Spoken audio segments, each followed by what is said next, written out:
City Health Office sa tiunsang pandemya, gindayaw ni Mayor Jerry Treñas. Flu shots ihatag sa mga empleyado sa Abril.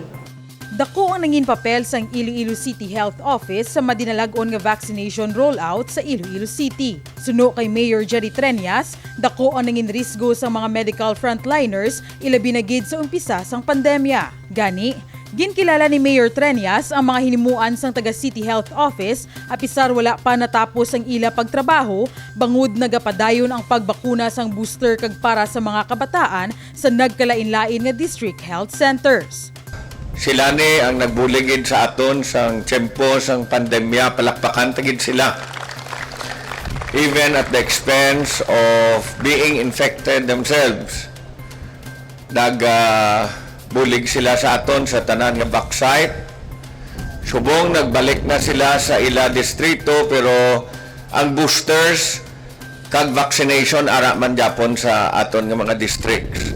Dugang pasang alkalde, masunod nga himuon sang Iloilo City Health Office amo ang paghatag sang flu shot sa mga empleyado sang Iloilo City Hall para may dugang nga proteksyon pag-abot sang tigululan. Target sang City Health Office nga makahatag sang flu shot sa bulan sang Abril.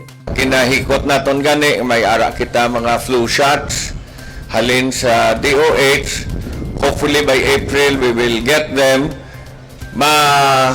Matag naman kita mga flu shots sa tanan naton nga mga empleyado kag sa mga pamilya ninyo para nga may protection kamo pag sulod sa flu season. Sa administrasyon ni Mayor Jerry Treñas, matuod nga prioridad ang ikaayong lawas sang mga Ilonggo. Gani, padayon ang pagpangita sang alkalde sa mga pamaagi para makahatag sang maayo nga serbisyo kag proteksyon sa mga Ilonggo. Carmela May Rodrigo para sa Level Up Patrol. Iloilo City Government may libre nga haircut, massage kag manicure pedicure sa mga empleyado kadungan sang National Women's Month celebration. Stress-free ang Martes nga adlaw sa mga babayi kag LGBTQ+ nga empleyado sang Iloilo City Hall. Inibangod sa libre nga haircut, massage kag manicure pedicure kadungan sang National Women's Month celebration. Isa sa mga nakabenepisyo ang police auxiliary nga si Galili nga masami ara sa field kung magtrabaho. Ang simple nga masahe sunod sa iya ang makabulig para mangin inspirado sa pagbalik sa iya obra. Madula man ang aton nga stress sa obra. Maga-enjoy man ang empleyado sa free nga massage ni Mayor. Tinutuyo sang Iloilo City Government makahatag sang serbisyo sa mga kababaihan kag LGBTQ+. Gani, suportado sa nagkalain-lain nga ahensya ang aktibidad.